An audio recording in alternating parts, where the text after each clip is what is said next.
Pessoal, estamos aqui mais uma vez com o programa Café com Livros, tomando sempre um bom café, aqui com o meu convidado, e debatendo sobre literatura. Hoje, a minha dica de leitura, eu estou aqui com um trabalho acadêmico sensacional, do título Resistência do Movimento Estudantil ao Contrato de Gestão pelas Organizações Sociais na Educação do Estado de Goiás, um trabalho, uma dissertação de mestrado finalizada em 2018 pela Universidade de Brasília, do professor pesquisador Marcilon Duarte, feito, elaborado pela Universidade de Brasília, na Faculdade de Educação, com o orientador professor doutor Erlando Rezes. Então, hoje, a minha dica de leitura é a dissertação ao qual eu estou aqui apresentando, uma pesquisa muito pertinente e oportuna, especialmente no estado de Goiás, onde houve uma tentativa de terceirização da educação pública por meio das organizações sociais, popularmente conhecida como as OSs. Marcilon Duarte, que é o pesquisador, é o autor do trabalho acadêmico, e também ele é presidente do Sindicato dos Servidores Públicos e Empresas Públicas Municipais de Valparaíso de Goiás, o Sindicep-Val. É uma honra para nós receber Marcilon Duarte. Obrigado, Marcilon.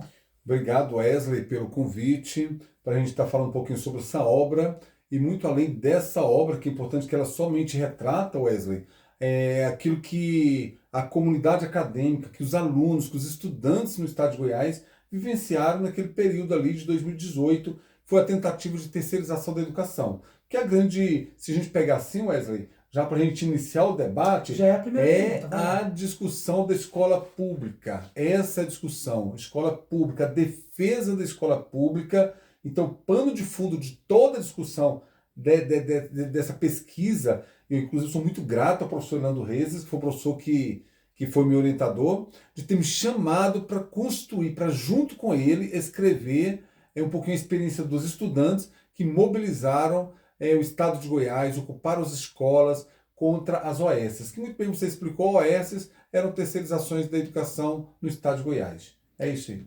Exatamente. Só para explicar um pouquinho, Marcelo, o estado de Goiás, ele vem tendo uma sucessão de ações, de políticas públicas ou tentativas de políticas públicas no sentido de tentar retirar, seria isso? Esse caráter público da escola, esse caráter laico, E esse da saúde, caráter... né, que você citou hoje também. tirar essa autonomia e também da saúde, porque tem o processo das militarizações das escolas, tem o processo das terceirizações, né, dos locais de trabalho nas escolas, só que as OS foi assim uma coisa muito, muito escancarado, né? Pegar toda a gestão educacional pública e passar, olha, vai passar para uma organização social, vai privatizar todo o setor. Isso, o seu trabalho foi em 2018 a conclusão dele. E naquele momento, explica pra gente o que estava acontecendo em Goiás, quando você chegou lá. O que você encontrou, como é que foi o diálogo, porque a tua pesquisa mostra que o movimento estudantil é que tomou frente, né? E é interessante falar isso porque há muitos anos a gente não tem tanta força no movimento estudantil aqui no Brasil, e foi justamente esse setor que resistiu, que lutou, porque caso contrário, o que poderia ter acontecido? Explica pra gente um pouquinho como foi esse processo do diálogo, do contato, enfim. Muito bem, primeira coisa importante de entender, eu comecei a fazer uma pesquisa sobre os documentos das organizações sociais. Isso é o primeiro ponto fundamental a gente entender, Wesley. O que acontece? A gente chegou a descobrir, professor Wesley, todo mundo está ouvindo a gente, que clínicas de veterinárias faziam parte das organizações sociais. Clínicas de veterinárias. E isso foi uma descoberta documental, a gente tem esses documentos guardados, eu tenho até hoje no meu drive, são clínicas veterinárias, isso é absurdo, entendeu? Para além disso, é a tentativa de privatização, de terceirização, de transformar a educação em um setor privado, a educação que deve ser pública. Aí quando a gente chega no estado de Goiás, a gente encontra esse setor que são os estudantes, mobilizados, para mim foi algo maravilhoso. Por isso que eu falei aqui no início da nossa entrevista, o meu agradecimento ao professor Orlando Rezes, porque quando a gente chega lá, a gente encontra os estudantes fazendo a autogestão dentro da escola. Os estudantes organizados. Ação autogestionária. Ação autogestionária. Libertário de Freinet. Libertário de Freinet. O que os estudantes faziam? Tinham oficinas de pintura, oficinas de aprendizagem, estudos preparatórios para concursos públicos. Bacana. Entre eles se organizavam. Alguns professores que eram professores de cursinhos preparatórios se prontificavam a oferecer esse serviço voluntário para esses estudantes. Então, ao contrário do que aí se diz, eles não invadiram escolas, eles ocuparam. A ocupação é interessante que o público que nos assiste entenda diferente de invasão. Invadir, quem invade, criminoso. Quem ocupa é quem quer resistir, quem quer trazer o bem que é público para a sociedade. Fazer com que a escola, de fato, possa ser pública, possa ser da sociedade, possa ser das pessoas, possa ser educação inclusiva. Fiz entrevista com vários estudantes, tem algumas fotos nossas aqui, Wesley, no final, né? Se você quiser depois estar mostrando, onde a gente mostra, por exemplo, até a polícia militar entrando na escola, tentando retirar a força dos estudantes. E os estudantes resistiam nas escolas porque eles queriam uma escola de fato para a população, queriam uma escola de fato para o público, fosse inclusiva, que aceitasse as mais diversas crenças, que aceitasse as mais diversas concepções ideológicas, que escolhem espaço de falar de política, de falar da sociedade, de falar. Esse é o espaço escolar que a gente defende. E aí a gente queria esse tipo de escola. Eles queriam esse tipo de escola. E aí eles ocuparam as escolas com esse objetivo. Wesley. Eu estou mexendo um pouquinho aqui na pesquisa do Marcilon, achei interessante. Primeiro que só para enfatizar que na época era o governador Marconi Perillo do PSDB. Ele era o governador e uma das suas entrevistadas aqui diz assim, as organizações sociais nada mais é do que uma forma de terceirização velada. Se usa organizações sociais para não dizer privatização e que todo mundo já tem noção do que é, 3 pontinhos. Foi implantado na saúde aqui no estado de Goiás. Já vimos que tem um rombo milionário de desvio de verbas dentro dessas organizações, veterinária, por exemplo, que se intitulam sem fins lucrativos, mas que lucra muito dinheiro. Olha a consciência política de uma das estudantes, ou estudante, que até para poder garantir o anonimato dos seus entrevistados na pesquisa.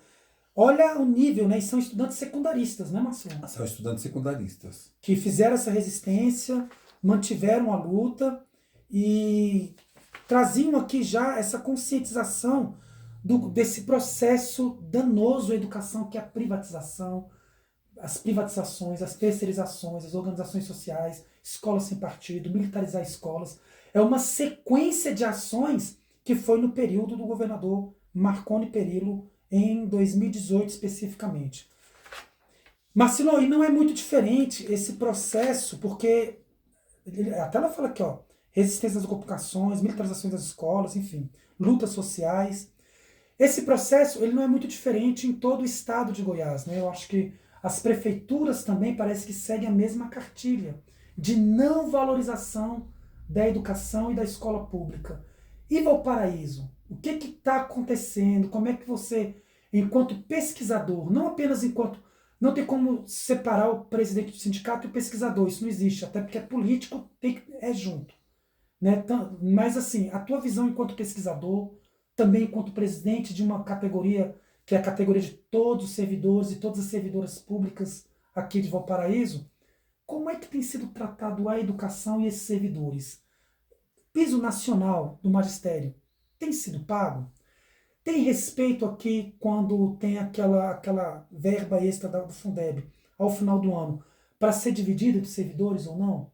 As escolas públicas, elas têm estrutura mínima para funcionamento? Será que tem inclusão nas escolas? Esse debate de terceirização e privatização, às vezes não tem as OS, mas quando não se faz concurso público, quando você não dá viabilidade para os servidores de contrato temporário trabalharem, também é uma forma de terceirização? Fala um pouquinho pra gente aí sobre Valparaíso. Fica à vontade. É importante trazer esse debate para cá, porque em Valparaíso aconteceu a terceirização do serviço público. Vamos lembrar da terceirização do serviço público em Valparaíso. As companheiras lá que são serventes, os garis, esse pessoal já não entra mais através de concurso público, que foi uma função extinta em Valparaíso. Ela está em processo de extinção, porque ainda tem servidores nessa área, e não abre esse concurso mais, infelizmente, para essa área, por conta de todo um processo de terceirização, que nada mais é como se fossem as OS em Valparaíso, é como se fossem as OS. É uma empresa extremamente exploradora, é importante falar isso. Serviço público explorador? Mas é empresa extremamente exploradora. Temos feito denúncias, por exemplo, de empresas de Valparaíso que têm ficado 3 meses sem pagar trabalhador. Você acredita nisso? 3 meses, o trabalhador sem receber seu salário. Temos feito essa denúncia e volta e meia eles procuram a gente. Apesar de que o sindicato não tem legitimidade jurídica para fazer defesa, na política a gente vai defender porque é trabalhador. A gente vai sempre defender porque é trabalhador. Então é absurdo. E isso é o processo de terceirização. Isso é a falta, Wesley, de concurso público em Valparaíso. Nós temos escolas em Valparaíso, por exemplo, que faltam 7 professores. 7 professores. Imagina a escola de sexto ao nono ano, faltando 7 professores. Quantas disciplinas talvez tenha de ensino fundamental 1, que é até o nono ano? Talvez, sei lá, 10 disciplinas. Se faltam 7, você tem 3 professores dentro da escola. Essa criança que entra 13 horas na escola, vai ser às 14 horas, 16 horas, vai embora, correndo risco no translado para a casa dela. Então, são essas ações que faltam aqui. Isso também é uma forma de desvalorização, de precarização da educação pública na cidade de Valparaíso. E muito além disso, vamos falar database do servidor. O prefeito não deu nenhum reajuste real do salário. Nenhum centavo de reajuste real. 5,93% foi IPCA. O servidor, eu costumo falar, o servidor que comprava 2 latas de óleo para passar o mês, ele vai comprar 2 latas de óleo. E olhe lá se não reduzir essa quantidade de óleo que ele vai comprar, porque ele não teve ganho real. Se aumentar acima do IPCA, ele poderá comprar talvez 3 latas de óleo, melhorar a alimentação dele, 1 quilo de carne, e aí ele não compra, não melhorou o padrão de vida desse servidor com esse reajuste. Pior, falando ainda de database, os servidores, agentes comunitários de saúde e agentes de combate à endemia, mesmo não tendo nenhuma legislação que discrimine esse servidor, e não tem que ter, esses servidores não receberam database. Nós estamos agora entrando com ação judicial na defesa desses servidores. Isso é um ponto importante. E o outro ponto, piso salarial do magistério, em Valparaíso não é pago. Não se paga o piso salarial do magistério, não pagou em 2022, não está pagando em 2023.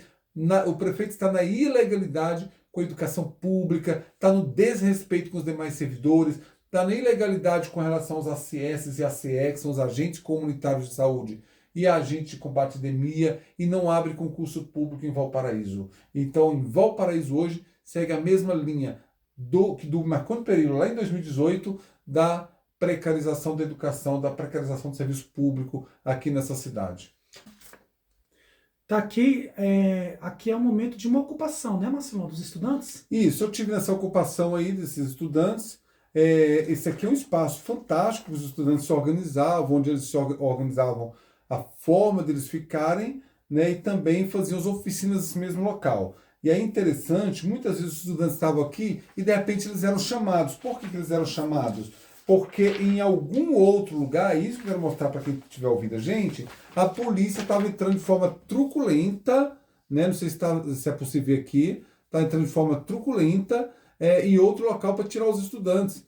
E eu, enquanto pesquisador, eu corria junto com os estudantes, a gente ia lá, a gente filmava tudo, a gente tirava foto de tudo, a gente escrevia tudo que estava acontecendo. Fazer todos os registros possíveis, né? Todos os registros possíveis. É isso, foi um trabalho legal. O Wesley já fez a divulgação, é importante estar no repositório e ter acesso a todo o material. É só entrar, repositório da UNB, digita lá o nome de Marcelão Duarte, você vai ter acesso a essa pesquisa fantástica, bacana, que tem muito a contribuir para a educação e para a ciência de modo geral. Gente, eu quero agradecer então aqui a participação de Marcelão Duarte em nosso canal Café com Livros. Nos siga nas redes sociais, está aí todas as nossas redes sociais possíveis. E dê like, curta, faça pedidos de temas para a gente poder estar discutindo aqui também. Valeu, obrigado. Café com Livros.